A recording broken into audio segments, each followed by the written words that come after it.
This is the Manufacturing Automation Podcast.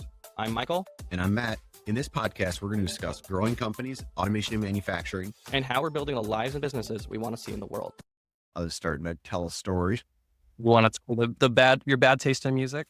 Oh, yes. Oh, the bad taste in music for the day was Cozy Coffee Shop Ambiance. And where that came from was when I used to be in college, I'd always go to like these dumpy little coffee shops. And I don't know why I've now got this like fascination or just puts me back in time to then. And I can just hit flow really well with that weird jazz music. Mm-hmm.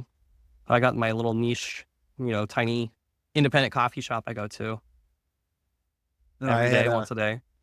Exactly. I used to park my car in one of the coffee shops parking lot overnight sometimes, and all I'd do is then buy breakfast there. I'd just stay there. Oh my God. Yeah, you're reminding me you're more of a morning person than I am. Oh yeah. Growing up in the country, it really wasn't an option. You got up when Dad said to, and then the job was done when the job was, or you got to go home when the job was done.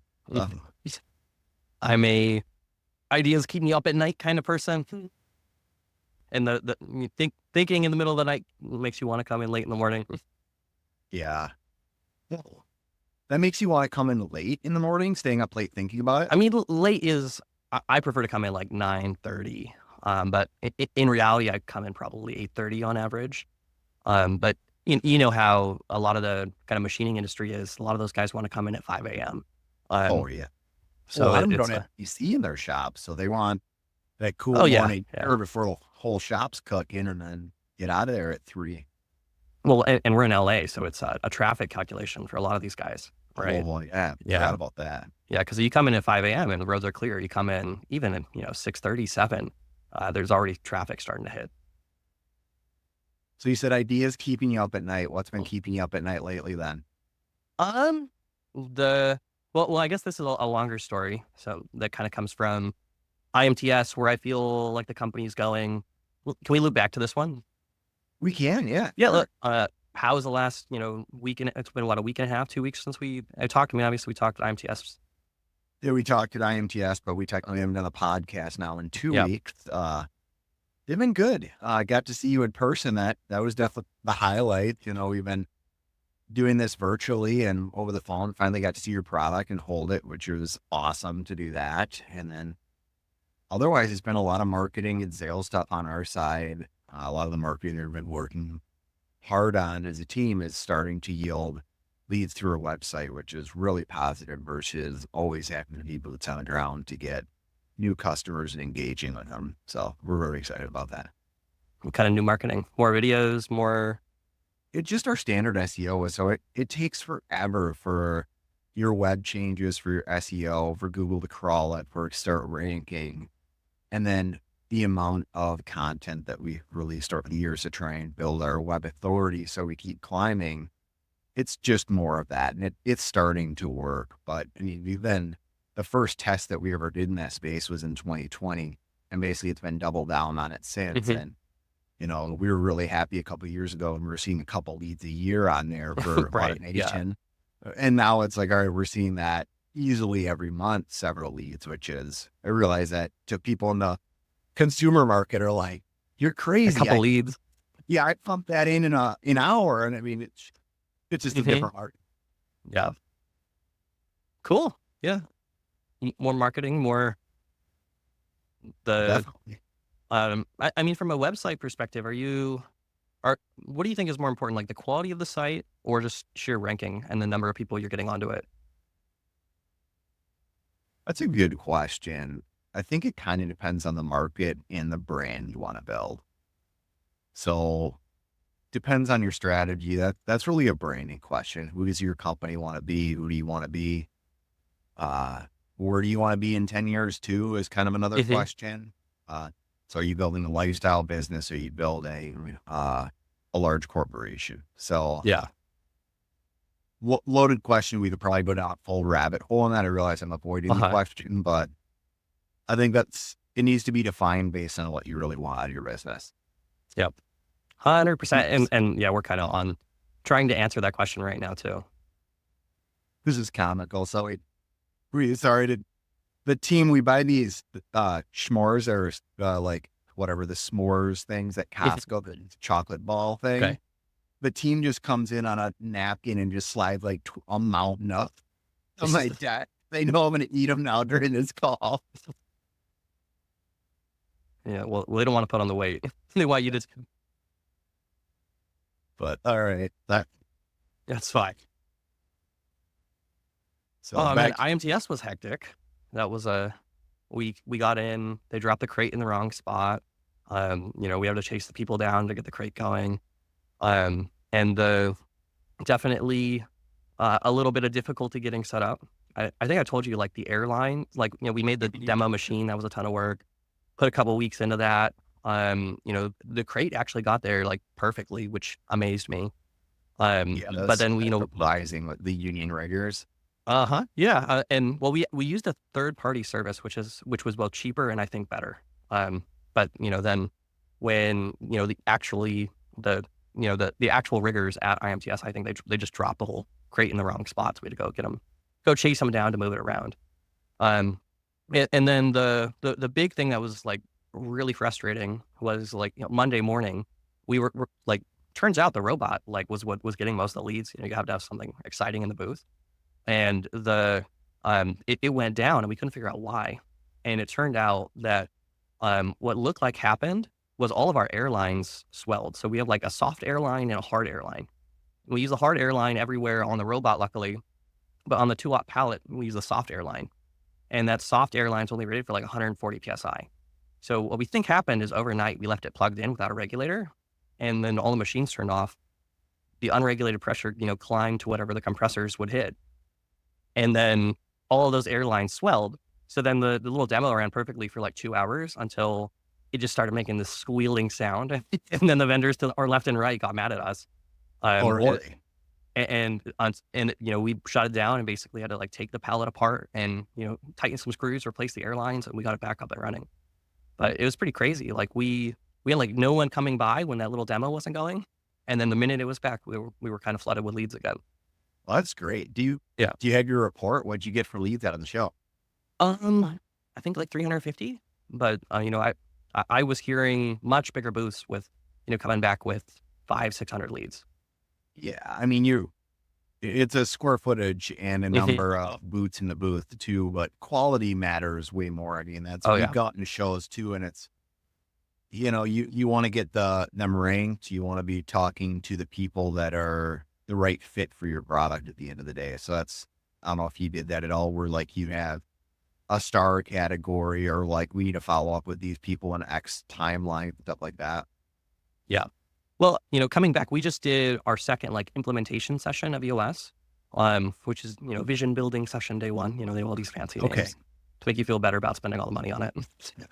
But one of the big things, in EOS is that 10-year goal that you brought up. Are you kind of still fleshing that out? Is that part of the small business flight plan? Uh, we Good question. So really focusing on where the long-term vision is for the team, but the flight plan's more on giving shorter term missions.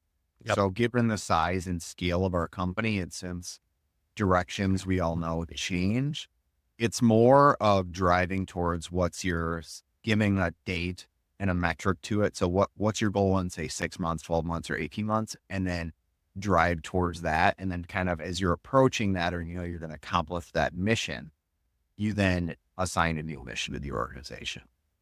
So that's the way we're looking at it, to keep the team focused on the near term goals, which is, it's always tough because you want to look at the Right. future out, but the team needs to stay focused on that. So we're spending dollars really. I agree. I guess I'm more asking you because Okay. you're in the spot where you need to be focused on, or you need to know what the 10-year outlook is so you can pull back to that 3-year, the 1-year, the 90-day outlook. Exactly. Do you know the answer to that question? I do. I want you to go first though. Okay. Well, that's interesting because where I am right now, is I'm kind of like at this crossroads point. I went around IMTS and I did a lot of thinking about where our market is. We talked a lot about that yesterday in our EOS session, and we really realized the customers that we have like just smashing success with, they're all the same. They're all a production shop. They all make their own product usually. They're making one part over and over and over, and they all have, manufacturing or applications engineers. So, like right now, we've been selling a lot to machine shops and, facilities that are doing aerospace work, but we're realizing like the people who are making their own parts, that really that $20,000 investment for a full turnkey is nothing to them. It's just an experiment. And if it goes well, they'll just copy paste it. And Yeah. we realize, hey, that's our target market, which has really kind of made me realize, hey, our pricing is kind of wrong. In that a lot of our products are just priced too low for the market we're going after. In that, some of them are conservative to buy a product that, cheap or inexpensive. Because, Yeah. Sometimes the it's the deterrent if right. the number is too low or too low in comparison to your competitors. Yeah. And the other thing I noticed, especially going around to IMTS, one of the questions I've always had is like, why are there no low cost automation solutions? And I think actually a lot of that has less to do with, the inability to make them, but rather than the ability to sell them. And what I was seeing is, tons and tons of one, two, three, four, $500,000 automation solutions. And I think the benefit of doing, a higher overall value is you're moving, far fewer turnkeys. And I was talking to some of our competitors who, they're moving 12, 15 machines a year, and they're doing more in revenue than us because they're $200,000 installs. And I kind of realized, that sounds really nice. And I've kind of adjusted our roadmap because of that to think, hey, we're always going to have the in-machine automation stuff, but really, I think where we need to focus is on our conveyor loading system. And then, one initiative I think I mentioned to you that we started a long time ago was this, RZ Theta, kind of like a ROA style, pallet loading robot. Yeah. That's going to be really cool. And I really think, especially having seen all the options that are there, at IMTS, they're just so crazy expensive and so inefficient and so huge that I feel like there's just a huge hole in that market. So I really adjusted our roadmap to say, hey, conveyors number one, in terms of the lineup. And then, it's RZ Theta robots. We're kind of like gradually moving, up in capabilities and overall price of an install.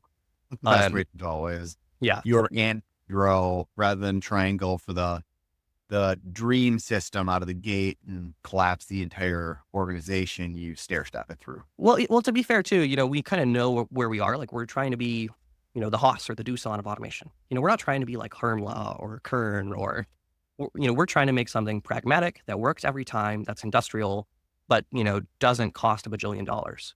We're not trying to sell to that highest end aerospace shop. I think kind of where I've landed is like, hey, I'm juggling these two businesses. I have the consulting business and I have the automation business.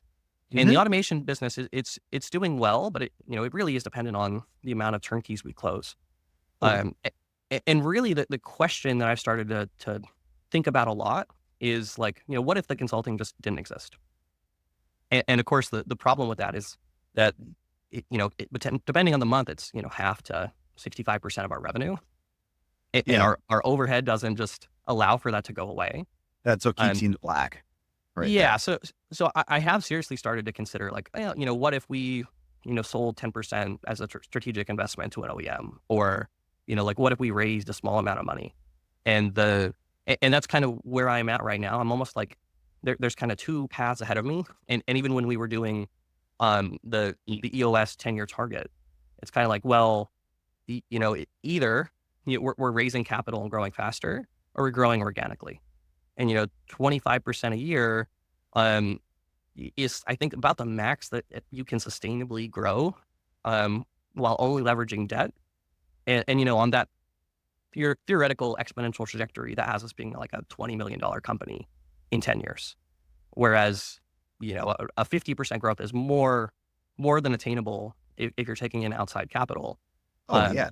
You can get 100. Yeah. I mean, it just depends how much capital you want to raise and how much equity you want to get up. Yeah. So that's kind of like, I'm kind of at the spot where like, I know what I want to be doing, and I'm looking at the paths to get there. And it's almost like the path to get there is, how pragmatic that is determining, what I want the 10-year outlook to be. Well, I guess my question to that is, do you want to own Gimbal in 10 years? Like, do you personally want to own it? Or is this a step, I or think maybe so. I Yeah. can rephrase it as, do you want this to be a stepping stone for your next business? Well, I think I'm more viewing it as like it's something I want to grow, and if it can cut 2 years out and can get us to polished high end products, so we're hitting closer to where like the sweet spot in the market is a couple years sooner. I think there's a good chance that owning 90% of the company that takes that much capital is going to be worth a lot more. Yeah, And, it's and the Mark Cuban grape or watermelon analogy. yeah, it is. And I think what makes it difficult is I know as well that I don't want to do this venture capital, just raise money, raise money, raise money. It's So it's kind of like, if we were to go that way, it would have to be the right person who gets the industry, kind of frankly, an unreasonable valuation to even make it make sense for me to give it up versus the amount of money that I already have to play with from the other business. Um, but I'm kind of like, I'm starting to ask the question because the consulting is a little bit fickle. And that's the other thing that I think I've realized is that even with the consulting for the value we're delivering, our prices are just too low. And one thing that we've never done that I think talking to you has opened my eyes up a lot is just, putting these longer term projects on contracts. Because what I've seen is that, the economy goes bad, something happens with, client XYZ, and then, they pull back way too much. They're stalling, doing whatever. And then, the economy's great. The company just raised money or they, just closed a big deal and then they push us way too hard. Do you at least put some of them on retainer? Oh, they're all on retainer. So like we're not doing work for, things So that aren't paid for. they paid month prior. Okay, that's, Correct. Yeah. I mean, we do that for some of our, if it's a product development where we can't scope it, like automation's a little different. You can scope that. You can define, all right, we have to yield X number of products out of this machine or put X number of products in a box, put them on a pallet at this rate. You can define that. Mhm. There is less subjectivity to that. As long as you hit metrics, usually the customer doesn't have problems with your approach. As long as you're hitting the numbers reliably in a machine that's has good uptime. Right. Now, when it gets to creating new industrial products, which is really where develop started, uh, those customers, it's tough to get to a fleshed out statement of work. And even if you do, as you know, that statement of work changes because market moves or the marketing company did a research study that finally shows that, all right, we technically need to be focusing on this number of IO, not, we need Mhm. 4, not 6 or vice versa because of costs or utility. And now you're changing it. And so that's the thing that we fought with on the product side. So I really struggled to get those out of time and materials. Yeah. And, that's what we're doing too. It's kind of like industrial product development. And I think the issue though is really, we need more predictability from our customers. And, I wouldn't be surprised, now that interest rates have dropped half a point. Oh, wait, now the market's going to turn around or close it, raising money or getting debt's a little bit easier. And now they start pushing too hard again. Yeah, that's been a common challenge we've had with every product development customer. We've asked for forecasts or Gants on it.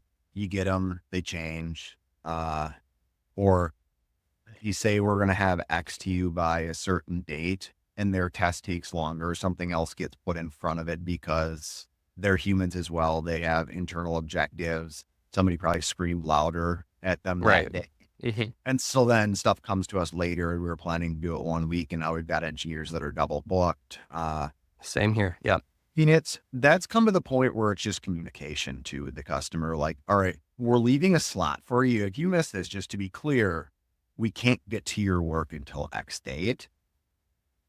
We've done it that way because I've tried other avenues. Like, all right, you continue to use 80% of this engineer, except for like a couple months out of the year, you just drop it out. Do you want us just to lock him in for you?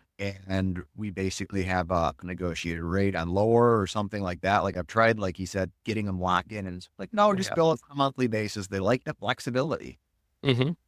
Yeah. So, But and I mean, that's the challenge that we have is just trying. I mean, even with the retainer, like right now we have one project that, the customer's kind of like, hey, we've spent, $35,000 with you this month. And, but the problem is literally all of it is just reimbursables. So, like there's no revenue like coming in the door. And, I'm just kind of looking at how we are restructuring to make sure that that doesn't happen. And yeah, I think we're kind of at the point where we just want to have the conversations with the customers to say, hey, this is the labor minimum to have this engineer around. And, we'll throw the engineer on another project or restructure things if, you don't want the level of steadiness there. Um, yeah, and the other hard part is juggling the projects, right? It's like one Gantt chart. If there's a little mini economic downturn or something happens, and with the consulting clients, we have like 4 of them at a time. That when one goes wrong, whatever, when 2 or 3 go wrong, yeah, that's where it gets annoying. How do you manage your overlapping hands? So that's been a common problem with us. We have Yeah. average 4 to 10 projects running in parallel, conflicting resource demands, hmm on future dates. So you need to forecast and move those demands around so people are free at the right times. How do you manage that? I wouldn't say super well. I mean, honestly, one of my quote unquote superpowers is I can come in and I can kind of turn around a project and really accelerate it, to go and hit milestones and, get things to the point where they're going to be working, to what the client expects on a certain date. But, that has become less and less sustainable as the company has grown. Yeah, what'll happen is you'll burn yourself out if you continue to try. I mean, you're trying Yeah. to be the superhero at that point. Mhm. And that's not sustainable I mean, you're at Yeah. tech people right now, right? Yeah, we're at 8 right now, but we'll get back up there pretty soon. You're probably right at that tipping point where any Yeah. more than that, and you're going to be pulling your hair out to try and be that superhero. I know. Yeah, and that's really why I'm kind of like, even looking at that 10-year trajectory, it's very tempting to, look at the cash flow and say, "Hey, I know where this roadmap is going. I'm seeing the automation working. Like, what if we just dropped out this right now, and or not right now, but let the projects wind down and didn't replace them." Yeah, natural attrition. Yeah, natural. And we've already kind of intentionally done that as, we have grown the automation business, but um, there's definitely a potential to be much more intentional about it, and I'm still a little bit torn on whether to do it or not. I mean, well, what are you passionate about too? I mean, Well, I mean oh, that's probably the biggest reason is that there's no question that I'm super passionate about the automation side of our business, and really the passion just isn't there on the consulting side. Like I do it, it pays the bills, yeah, but you're building the somebody else's dream. yeah, exactly, and we've even had the conversation of, even if we decide to keep that consulting side of the business going, um, I probably want to evolve it into doing, closer to what you guys are doing at Develop. Probably not exactly the same. I mean, we're going to be, but You're going after a different market. yeah, We've made a stance on certain market segments that we're only going into where it just fits our nature better. It's stuff that we've done in the past and kind of the ecosystem we're in our nature. yeah. Because we had a bunch of IMTS leads of like, oh well, can you build a custom machine to do this? And I really thought about it. I'm like, well, if I had a spare $1 million in the bank, the answer is absolutely not. Right.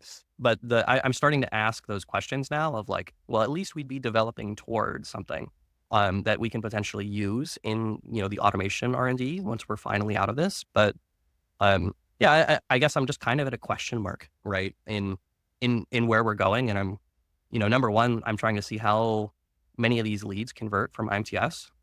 We've seen super, super strong conversion over the last 3 or 4 days. Um, Great. yeah, I mean, that's great. We're adding distributors left and right. But there's a question of how well does it do long term? Yeah. Um, That's the always the question. I mean, Yeah, you can beat yourself up in fears, but I don't think either of us started a business because we're afraid of some unknown. yeah. So I mean, honestly, I'm kind of putting myself in this pickle of like, I want to be at E, I'm at A. There's a shortcut I can take, but I'll only take the shortcut, with the right person in the right industry.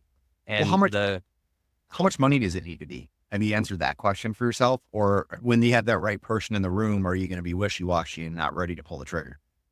it's $1 million. Yeah. Yeah. It's not an unreasonable amount of money. So it's $1 Um, million for, do you have the percentage? that's the wishy-washy bit. Okay.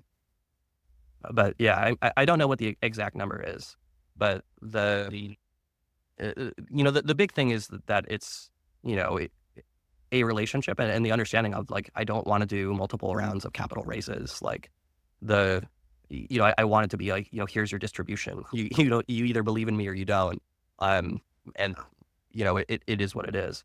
Cause I did the venture capital thing and, just endlessly raising money is cool. But at the end of the day, like um, even if I go that route, I want to be at 50% growth. I never want to be at, 500% growth because honestly, I feel like even doubling with headcount here in the last 6 months, like, we're still catching up and learning to be efficient and be that company that's double the size. You're all something that we've seen as we went through this big growth too is, you said 25% is the only sustainable number. What we've seen as we've hit that 10, 12 people on the team is you start seeing a lot of other efficiencies if you're putting those Yeah. processes like you're seeing for EOS. So you can technically see a, say, 75% or 50% increase on your top line. But Right. then your actual labor increase doesn't need to be that equal percentage because you've increased efficiencies across the board as long as you're remaining focused on what you're going Hmm. at. That Yeah. that's And starting to see. yeah, 100%. And we came to the conclusion yesterday, like, we do roughly 2 million a year right now. Like we can probably hit 3 million with no additional people. A lot of it's just messy right now because the processes are literally being, built and made up as we go. And that makes everything take way more time and effort than it should. Yeah. So do you need to just take back like all of December and say, all right, or maybe there's a Uh-huh. slow month that you have and like what we're going to do is clean and consolidate. That's what we always used to call it. Cause in the consulting space, we always used to have these times when Mhm. we were slow, when we were smaller, Yeah. like we had no work this coming month, this month that's coming up, but we haven't had that since 2020, Right. like the middle of 2020. It's been this constant up for us. I mean, knock on wood, I hope that makes it. But like prior to that, there was always like, hey, we've got a couple weeks here or a month here. Let's just get organized, get efficient, focus on XYZ. So when the work is coming back that we know is coming there because the contract, we're ready to get it done faster and make more money. Yeah.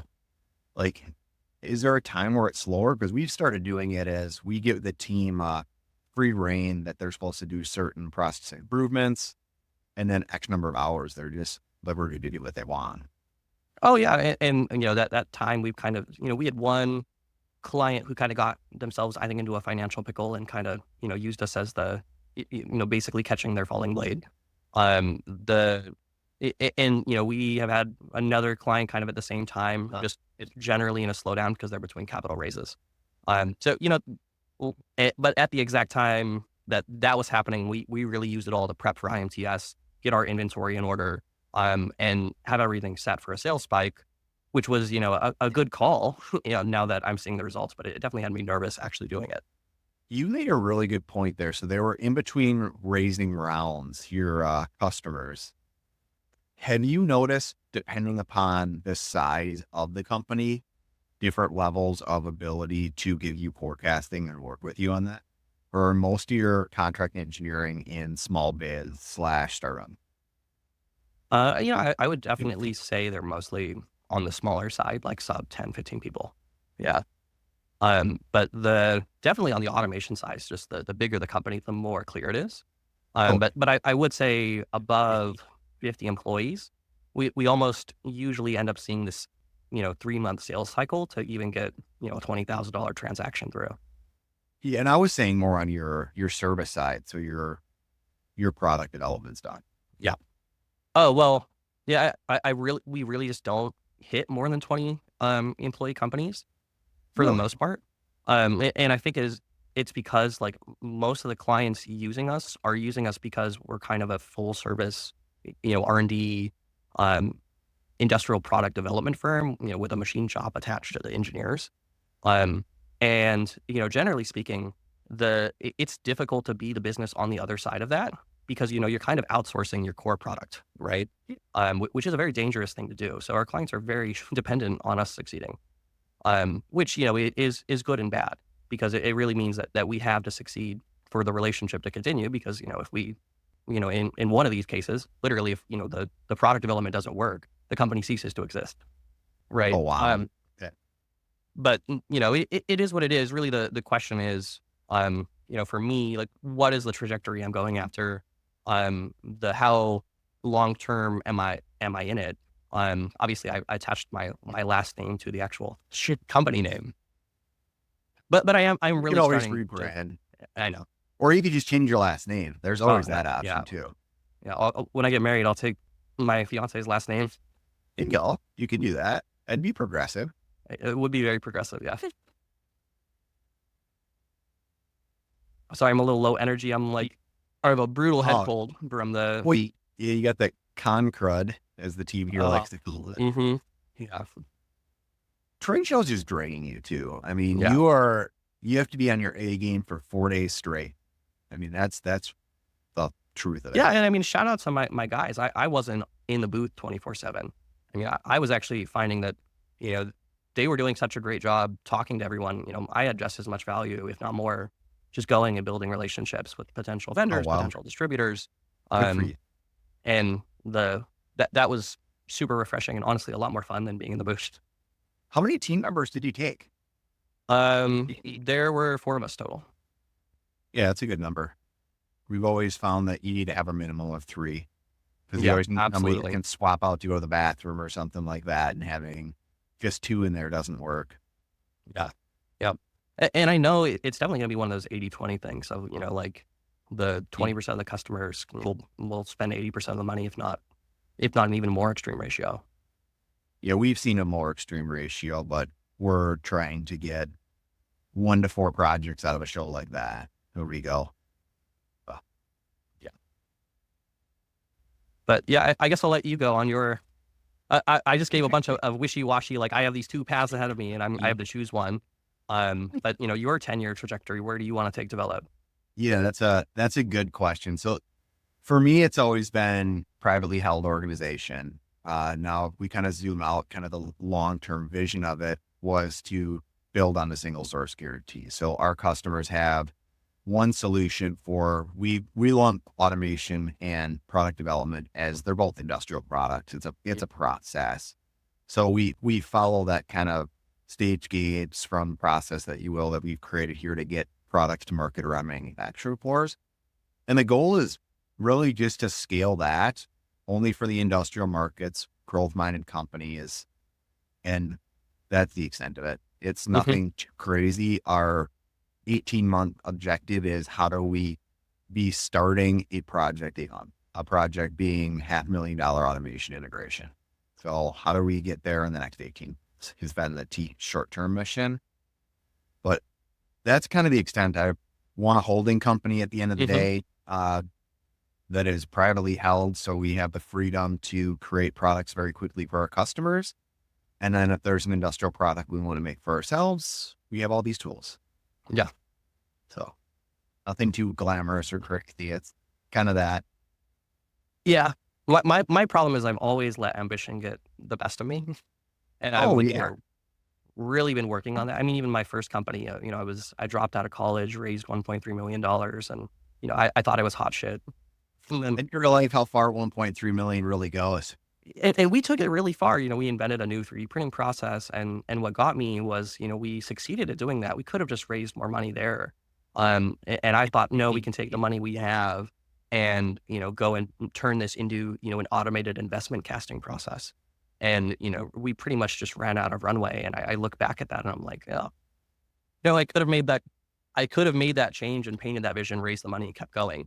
Um, but I'm definitely trying to be a sane level of aggressive, Oh yeah. and keep my expectations in check. Kind of my internal expectations. Yeah, that's always tough. I mean, I know I've kind of gotten my, what do they say? You get in front of your skis, if you will. Yeah, head of your skis.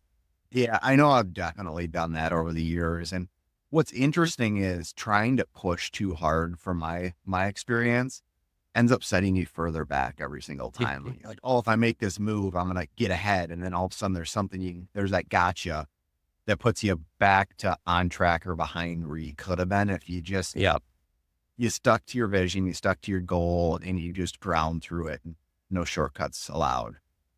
Oh yeah, 100%. And I think the the only reason I'm even thinking like this, it's really a matter of like, how do I, keep our scale, keep all of our manufacturing. We've tried over and over to outsource various, bits of manufacturing, and, it always works until it doesn't.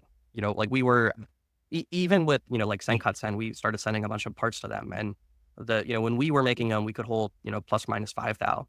And, we send them out and they're all plus minus 20. And we're like, oh, either the parts have to be redesigned or we have to rethink the process. Um, and I guess the reason I'm even like questioning the path at all is because like I know where the company is going, and I'm just, frankly impatient. I understand. Yeah. That's the exact reason we follow kind of our goal of being the single source solution, Yeah. because prior to starting develop, that was really what I did is I helped companies vertically integrate where everything was sourced in, say, the Philippines or other Mhm. suppliers across the US. And all it was, as the company grew, it was really good when it was small because you were able to have this flexibility. You pushed kind of some of your problems onto them. You could get really good terms. And that Yeah. was really awesome. But then all of a sudden you hit some economies of scale and then you're missing delivery dates or you're Yep. having quality issues. Or in the case of the one company I helped vertically integrate, the supplier comes in and does a massive price increase. Right. Yep. And so it's like, then your hand gets forced and you're like, all right, I guess I'm not buying from you anymore. We're vertically integrating. And so I've just seen the power of that for really two businesses that I helped through that process. Having control of that cost quality timeline for your existing products is a necessity. It's like the lifeblood once you hit a certain size. And then the really big value that I love out of it is you have this nimbleness to create new products. And Yeah.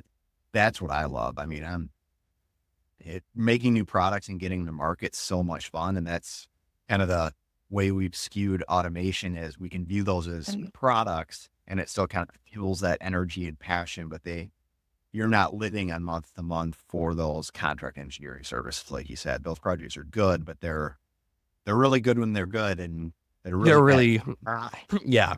And, that's the trouble with consulting. On the one hand, you're trying to convince the customer to pay your, $300 an hour hourly rate versus hire their own engineers. And then, but you also have to be defensive in that, knowing that once the retainer dries up and they don't want to refresh it, or, whatever happens in their world, you have to be defensive to have that margin and the discipline to keep enough cash that, if two or three things go wrong, you have the 2 or 3 months to fix them. Yeah. Yeah, and that's exactly it. Is you need those few months. Mhm. What's interesting is we've seen something else of value on the flip side of, talking about the retainer is having some companies that are larger and we have terms that are long on them. So Yep. 60, 90, 120-day terms. Now, when they pull a project or slow down, you're still getting paid 3, 4 months. Yeah. So that is value too on the other side, but you need to have the liquidity to ramp Mhm. up it on has been the challenge for us. But that's another way we've kind of hedged that is like, all right, if you're doing this, and then as long as we can get through that 4 months without you pulling on us, this is awesome. Like we've seen some huge value in this. But yeah, I mean, that's where my head is at. It's cash flow. Where are we going? How fast are we gonna get there? We've really like shifted how we've thought about our target market. Honestly, I've concluded like we'd probably be a lot better off, raising all of our prices, like even 40%, and just, controlling everything to the level we can, which lets us hold a lot lower inventory as well, even if the inventory that we do create is, more expensive for us to make. Yeah. I And, mean, you could stair step that up. You could raise yeah, 20%. You could do an announcement for a push to the end of the year. Hey, everybody, prices are going up on 1/1/25 by yeah, 25%. yeah, And you might get a bunch of sales here at the end of the year too. yeah. Well, I mean, it seems at least post IMTS sales aren't going to be our problem. And IMTS definitely revealed to us, like, we were right in thinking that, we had an inbound, top of funnel issue. I was just, literally not enough people knew about us, and not enough of the right Yeah. people knew about us.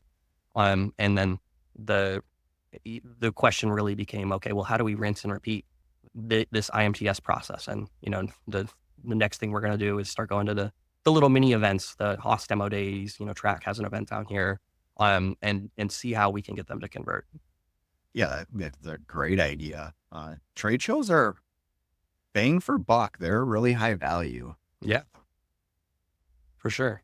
I mean, Mm. and for you get one lead out of it, and it's paid for the show, right? Yeah, that's all we're going for. And what's interesting is just getting listed on the show's websites. We've closed deals before the show, paid for the show prior to going to the show.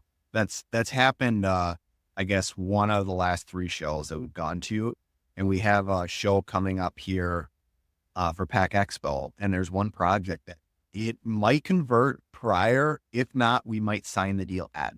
Yeah.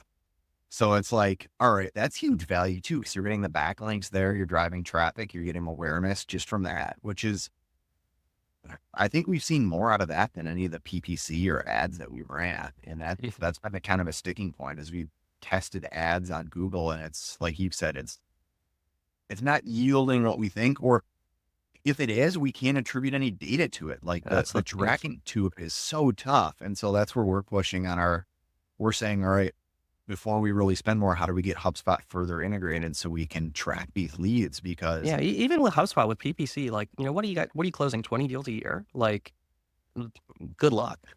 And, because we have this problem closing 30, 40 deals a month. And we still don't have good attribution. We get 4,000 people a week coming to the website. And we can only really statically track something if someone puts their email address in and gives, HubSpot and Shopify the information to attribute, like, where the source came from. Or if they just directly told us, we found you here. And like, we ask customers, but PPC it's just hard in B2B industrial marketing. It's just difficult. Yeah, there's something to be said about the traditional ways. The trade shows just work is one of the other thing that I kind of realized. And I want to keep pushing on that knob and see, how it fuels our growth, how it affects things. But at the same time, like, the concern is like, sure, there's a bunch of stuff right now because everyone wants, these little mini shows and trade shows towards the end of the year when everyone, is trying to spend down their budgets. But, there's always a 2 to 3 month gap where there's nothing. And trying to still keep the funnel flowing. But just to our conversation earlier, you might want that gap, Michael. You might want that, or you have that gap coming. All right, guys, gals, whoever's on your team, we are not doing any R&D from October to January because that's our hammer time. We got to make products, we got to ship quality products, and we got to keep our customers.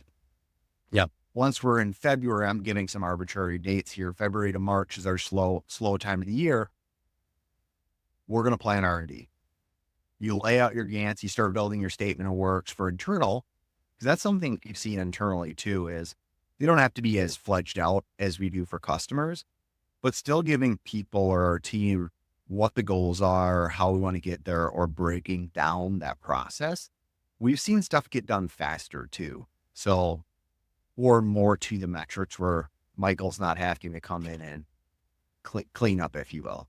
Oh, for sure. Yeah. And, even when we were kind of like redoing our, we call it the accountability chart because we're on the EOS system, but, it's basically an org chart. Even when we were doing that, I think one of the issues is like, R&D is supposed to be kind of a key part of my role. And I think the issue is that I end up doing, I'd call it R&D, but, a lot of it is running the consulting client jobs. And that's always been the opportunity cost that I've been looking at and saying, hey, if that didn't exist and, we had, either the cash flow from something else or just, enough cash in the bank, how much faster would we get from A to B to C? Yeah, that is an interesting one because for most of our consulting customers, we've done embedded hardware or embedded hardware systems where the most mechanical is a case. Yep. Or, maybe a simple system with that embedded hardware. I can't do embedded hardware or firmware on our team. So even though we might need a squeeze, I'm restricted from even stepping in there.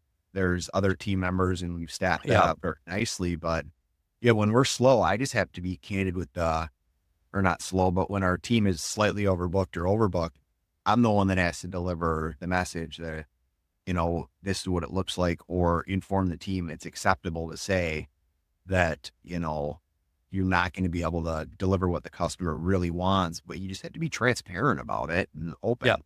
You're Oh in yeah. that, you're like, Yeah. I'm from bull. I can still make the money if I can make sure we hit those deadlines with a quality solution because Yeah. I can do it. The And problem, yeah, that is a big part of the problem.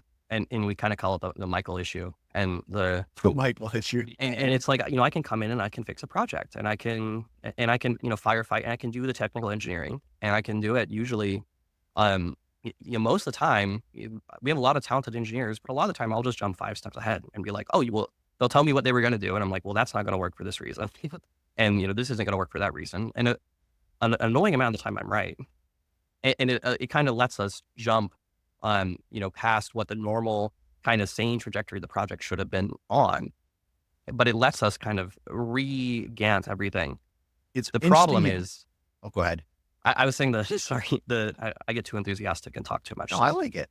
The problem is that, I'm kind of, there's like a famous book about, other people's monkeys. And like the idea is that if you go and you solve other people's problems, like they'll continue whining until you solve their problem. That's issue number one. Issue number two is that, we get these clients who have unreasonable expectations because Michael can jump in and push something fast or, you know, too quickly through the pipeline. And then, I think really the biggest problem is it's just not aligned with what me or the team are passionate about. Like we do it and we do a good job, but it's not, we just all love CNC machines. I've hired people who love CNC machines. And we're all so passionate about the automation. We all view it as like this step to get to the next thing. Um, and, I've had a plan for a long time to wind it down. But, really the question I'm asking is like, how long am I going to do this? How much am I going to tolerate? How profitable do the projects have to be before I cut them? And I'm starting to ask those questions, and it's resulting in me saying that, at very least, these things need rework. And, I'm starting to explore other options to just kind of, jump the trajectory if it's reasonable and possible. Okay. Yeah, I was gonna use the monkey analogy. I was gonna use something very similar to that. Is are you just stealing their opportunity to have that win? Are you Mhm. stepping in right when they could have had the win? And then if they get that win, they're more likely to get it the next time faster I know. because now they're, I figured it out. I solved that problem. I've definitely seen that on our team as I've stepped further. I've got a team of engineers that's better than me at this point by Yeah. far on most aspects, if not all. And so when I go up there, I'm like, I don't even know how to help. Like they'll have really good, challenging questions. And it's more or less, I just come in from, let's call it advising, just to ask Mhm. questions to probe the conversation. And then they'll lead themselves right to the solution. Oh yeah, I knew that. It just, I Yeah. was so stuck at this channel because I know how it was when I was engineering a lot of stuff. You get so in the details and you just like, you miss the obvious solution. Sometimes you just need somebody to come and brainstorm with you. And I love doing that still, but yeah, they've really surprised at some of the solutions. Like, who in the heck did you think of that? That's just Mhm. incredible. Yeah. And I think a ton of it is just from having grown too fast, frankly. Like because we still have some of these kind of legacy small company clients. And I'm not meaning like they were small companies, even though they were, but that we were a small company at the time. Oh, I And see. because we had less overhead and because I had more bandwidth to be involved in the project, we could, have higher margins, charging the customer less. And, a lot of those things are, you can only crank the same client on the same job so much in price point. And, I've gotten to the point where I'm like, I have, kind of rebranded the project and taken it to other firms to see like, okay, what would they charge? Right. And then, and, I can say, okay, we're $400,000, of spend with this client. And, kind of the ballpark quotes for the scope of work from other firms are coming in a couple $1 million. And I think that's one of our biggest issues is just, trying to find somewhere in the middle with a client, kind of a, mid-process rework now that our scale and scope has changed so much. Because really the reality is like we're doing the projects, we're doing them effectively, but that growth and the change in our company is just turned into like, yeah, we're a little less nimble. We're still going to be a lot more effective and more nimble than moving to another firm. But of course, that's one of those conversations you have to be honest about that, your client's not going to come out happy having to pay more for the same result. But then again, if, we just decide to not doing it, to not do the work at all, that's the worst possible outcome for them. Yeah, that's a sticky situation to be Yeah. in. You can empathize with that a lot where, you've also built a really strong relationship, I'm assuming, with Yeah. these companies where respect goes both ways the longer you work together. And so you don't want to leave them high and dry I because how know. would you Yeah. feel if that was done to you? Like I think that's what I really like about getting to know you more is Hmm. that respect for people too. Like, yeah, at the end of the day, this is business. And, I get a lot of advice like, oh, Matt, you got to be colder. You got to be harder. And it's like, you know what? I think you can still be really nice in business. And the people that are going to try and take advantage of you, yeah, you don't do work with again. But the Hmm. companies that are really good to work with and treat you really well, they're really good relationships. And Yeah. they've been, And, when I was younger, yeah, I was like, I really believed, oh, like cold business, business, business. And I look back and I was like, man, I was a bit of an asshole. And I still, like there were several moments at IMCS where I said something and I was like, that was shitty, Michael. Like, and I keep moving towards like the build the, everything so that it's a win-win. And the, and still moving in the right direction. Maybe I'll hit where you are when I'm 30, but I think at least I'm moving in the right direction. oh yeah, trust me, I made a lot of really bad decisions or reactions. I think that's one thing Hmm. that like you'll get really heated in some relationship conversations or some points where customers will push you. Yeah. And I've definitely learned that just bite your tongue, listen, take it all in, reflect on it. That whole kind of like Hmm. wait 24 hours before sending an angry email because you're going to Oh yeah. regret Yeah. it. Kind of mentality. The same thing follows in person because that's been Hmm. where like, I can see when somebody's trying to maneuver something or I've had that happen and it's really tough to stay calm in those Hmm. Yeah. situations. Yeah. Very And I mean, God, that's been so refreshing, like, especially with automation and then even more so having moved up market within it. Like we don't get, there's never anyone trying to squeeze us or, like, sure, we'll get like, what's your best price? But, Oh and, yeah. maybe throw them a couple points or give them free shipping or something. But, it's definitely not as extreme as we've seen from the consulting things of like, all of a sudden XYZ happens within their, internal bureaucracy. And it's like, well, we want to cut your rates 25%. No. But Yeah. it's a challenge to navigate for sure. It's interesting too now being in business and having been squeezed like that. Whenever I go buy something from any small business, I never do. I used to negotiate stuff when I Yeah, was I younger. know. I don't negotiate. If I like the Mhm. person, I like what they're making, they make a quality product. I anticipate that that's what it takes for them to yield what they're doing, and I just pay it. Like Yeah. I And it creates so much more enthusiasm too, like when oh yeah, someone, beats you up on margin and then, there's internal debate and, we did it early on with automation. Those are always the customers who like would expect a turnkey when they just bought the hardware. And, it's like, we can't write all the code for you if you just, paid for the stuff and, we made the mistake of giving you a 10% discount. And then, they go write a bad review or whatever. And it's just like, yeah, yeah.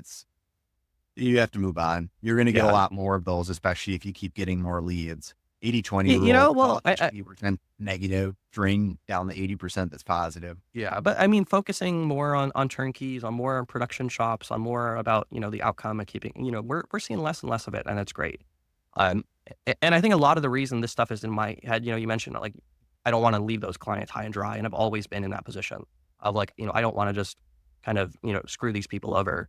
We had one, client who basically just denied the existence of a bunch of reworks, and change orders, and then, we lost probably $150,000 of both, past and future work.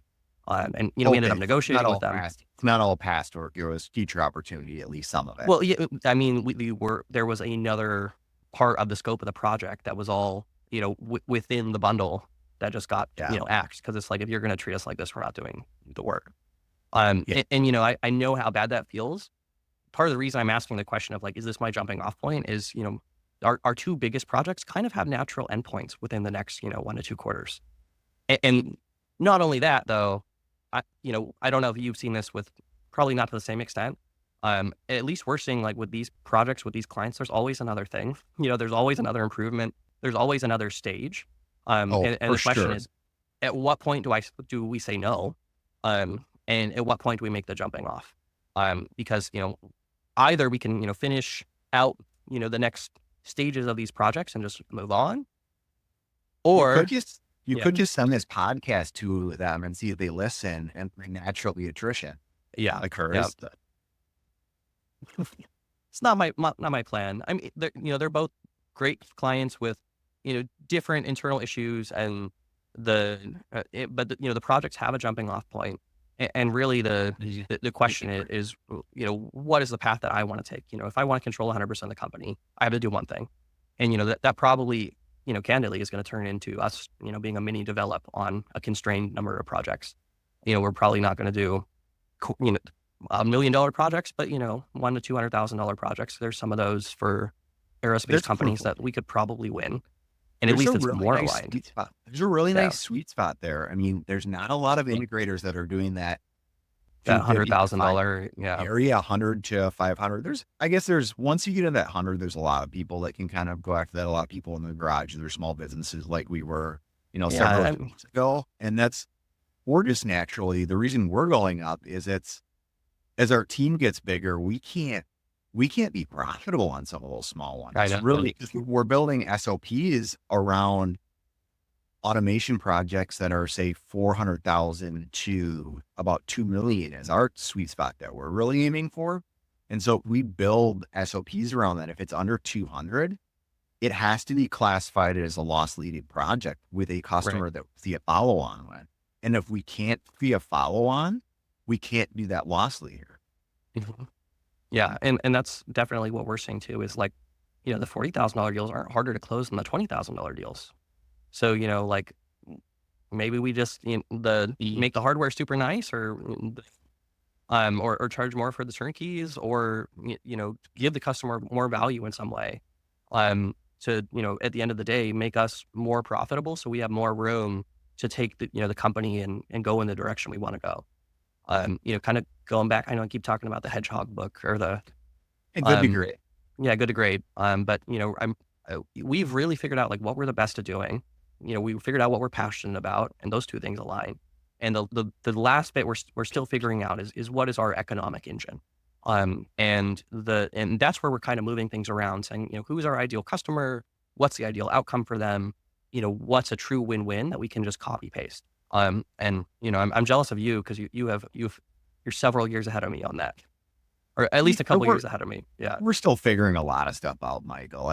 Yeah. It's maybe I just deliver it smoother because I'm 10 years Well, older and I've been talking yeah. about it a little bit longer and in my dream, but I think we're not as far apart as you think. You're doing an awesome job, and you need to know that. Like just stick true to what you want. And yeah, the economic engine, if that's the last piece to the puzzle, I think you're going to figure that out. And we struggled with everybody always asking, well, what's your target market, what's your vertical, who is your customers, and it's we battled with that for a while. And it's at the end Yeah. of the day, what I've come to find out is we want customers that are growth minded businesses.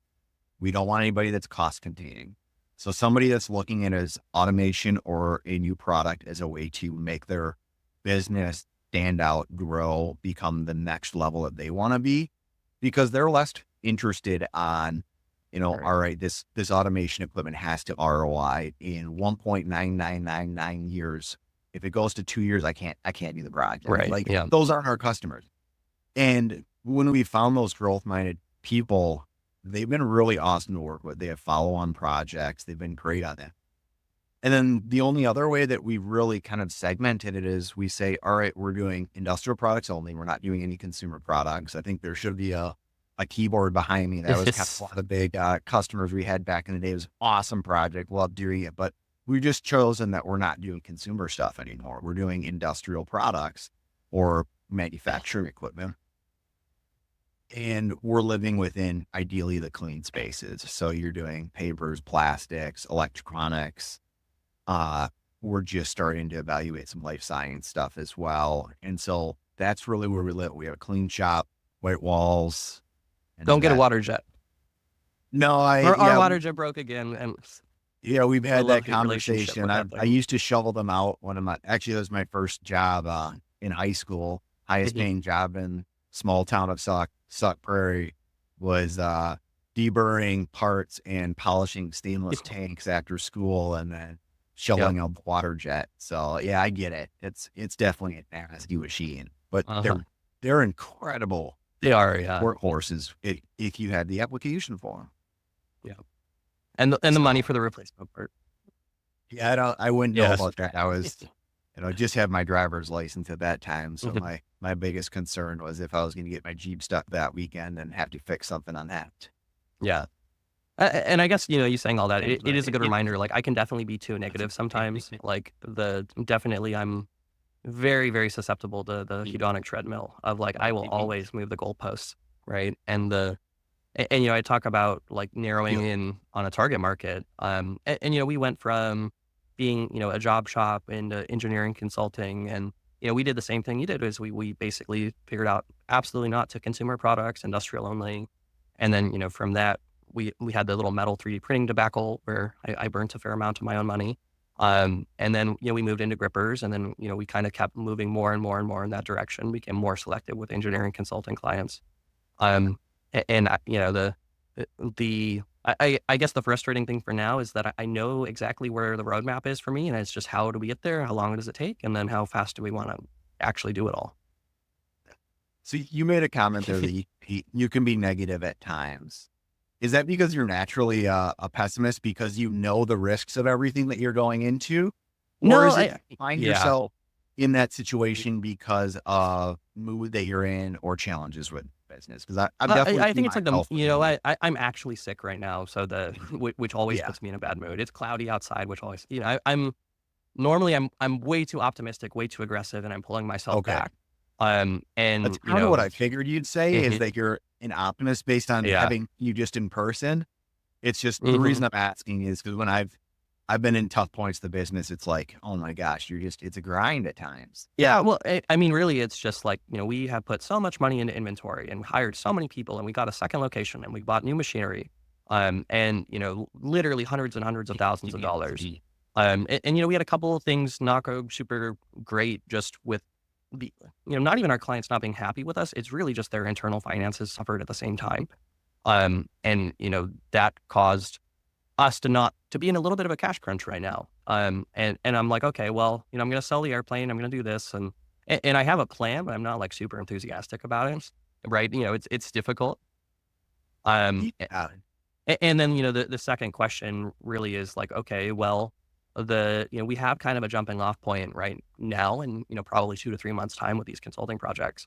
The, you know, either, I'm figuring out, how to make that jump now, or probably realistically, we're going to do another, 6 month, 12-month commitment to those clients. And that's kind of why I'm like, well, the turning point, the fork in the road, it's really got a month for me to decide what my path is. It's interesting you bring up the airplane because we're going to do a toss back to hit the Uh-huh. great Yeah. point again. Sell L's, right? Mhm. So sell that airplane. And if you can do that, can you not take the venture capital? I don't know how much an airplane is worth. I'm assuming $250,000. 150. Yeah. Okay. And So, it's there, but it's like how long does it take? And it's the not everyone has the capacity to purchase an airplane. It's a small market and everyone wants it takes time, right? And that's kind of the thing. I'm hearing excuses, Michael. No, yeah, I'm hearing that's that you fair. really don't want to sell it. No, I really do. Yeah. There's a whole issue. Like the maintenance shop lost the logbooks at one point, which makes it kind of a pain in the Oh, ass to sell. And like that's the real story is like it would have moved already if that wasn't true. And it's that interesting. Yeah, that makes it yeah. really tough to sell a plane if you don't have logbooks. Well, it's like okay, well, I'm gonna discount it by 20 grand. It'll take 5 to 10 grand to fix it. Here we go, right? And that's kind of the approach I've taken. Okay. Whether I need to take a more active approach to doing it. I know exactly what I want to do. And there's other levers I can pull. It's like, do I want to sell my watch collection? Do I want to sell my Magic Yeah, the but Gathering card collection? what kind of watch collection do you have? The I got two into watches for a little bit. Nothing like super crazy, but um, Okay.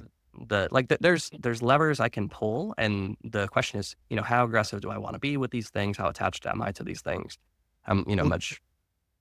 I think your real question you have then is, are you more attached to those things? Or are you more attached to having the equity in gimbal automation?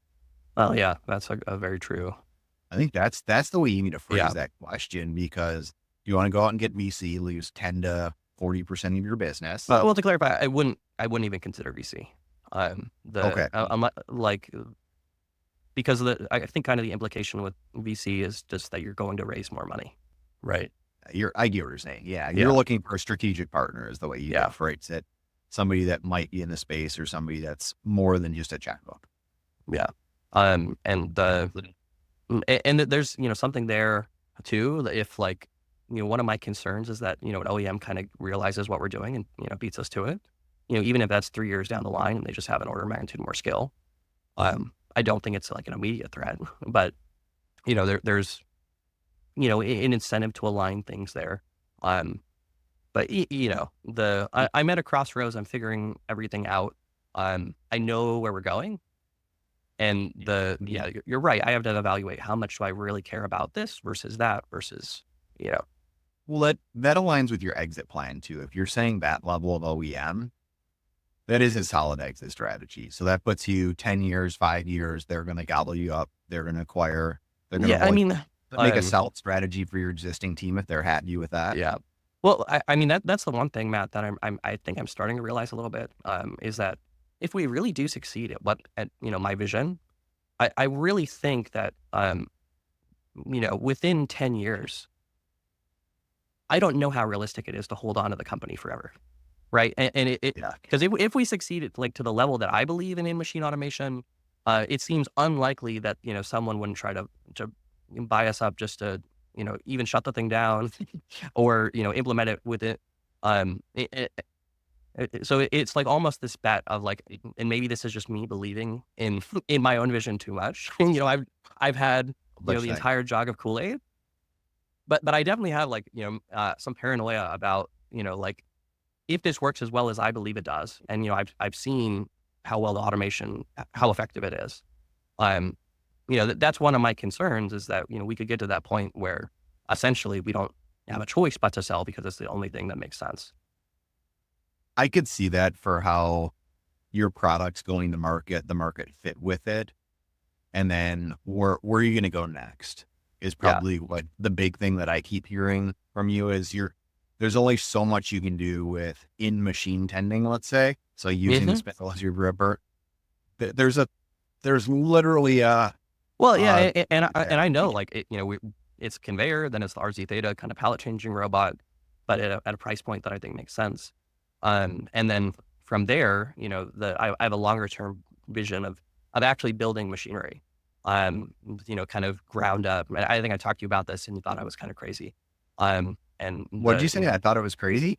yeah, we got into the Williman, Tsugami, like Oh, yeah, so what was interesting is some of the stuff you were describing was very similar to what we're the modular system that we're building for extrusion processing. oh yeah, So if you look at our DTSC, our linear transfer machines, we're building it. So we're doing modular spindles for processing, low precision extrusion profiles. So our customers will make, say, electrical lugs or connectors or process extruded aluminum frame and need to mill slots in it or drill yeah, holes in it with 5 thou tolerance. You can push machines through, do gang drilling, stacking through and very high turn parts, very cost effective. yeah, And that's kind of a unique niche that we've found ourselves in, is building these extrusion processing machines or electrical lugs, ground bars, stuff hmm like that, to architectural components for windows or handles. Low precision, cosmetic parts to a point. But it's a very fun market for us. There was a huge barrier. I mean, that the first, right, yeah, yearly 9,000 engineering hours in. I mean, there's a lot there, and that doesn't include the amount of HMI hours that we put into the machine interface to make it Oh very yeah, light and that's not always a a challenge. PLC. It's taking a industrial panel PC or controller and overlaying that and giving it, kind of like a Datron feel was our goal, Yeah. because Datron, in my opinion, has the best HMI on the market. Oh, absolutely. Yeah. Shout out to Chris. I met him at you talked to Chris at IMTS, Oh the yeah, Toolpath booth. yeah, Yeah. yeah. There's a lot of great stuff at the Datron booth. I love what they do. We obviously have their machines that are great to work with. So yeah, Yeah. I mean, like I think everything, in my kind of broader vision is about like, how do we take CNC machining and make it, like vertical mills, kind of round blocks. How do we turn it into essentially what lathes are doing to already, me, which is, bar feet go, right? And I think there's a lot of like, low level opportunity starting where we are now with the broader market of like, let's turn a VMC essentially into a bar fed lathe, block in, block out. But the block gets processed beginning to end. I Um, really for like over time oh, here. I want to get either. This might be just an after of just check out this. I'm gonna drop it in the chat, like here, or does this go to everybody? Yeah, I guess it doesn't matter. no, it won't. Let me see. So this is what we're building, and what you're describing at the show is kind of where we're aiming to be for a lot of it. We're not an ADO, a Wilhelmine builder. That's Yeah. not our vision. They build very incredible machines for a different magnitude. We're building it for processing 20-foot extruded bar into low precise parts. Yeah. But this is Well, it's on our floor right now. I think that the difference though is I think like my vision is to do it kind of at the entry mid-level tier. Okay. Yeah, and this is Um, a $250,000 machine. exactly. And it's very custom and it does what it does perfectly. Right. And I think really and I think this is kind of where some of the paranoia comes of like, at some point we have to hit a critical mass before, the XYZ company catches on. And then, I think part of that is because we're trying to really go after a wider market. And, right now we're really using the turnkeys as, A to B to C to D, in the longer term vision, as we climb up market. But, in the long run, I don't think we'll stop doing the turnkeys, but I think they kind of should be less and less of the focus as we grow and as to build, more hardware geared towards creating that outcome because that's just infinitely more scalable. Makes sense to me. I see where you're But going. but yeah, I mean the long term vision. I'll just say it is build a $100,000 Haas Wilhelmine mock-up, or mashup.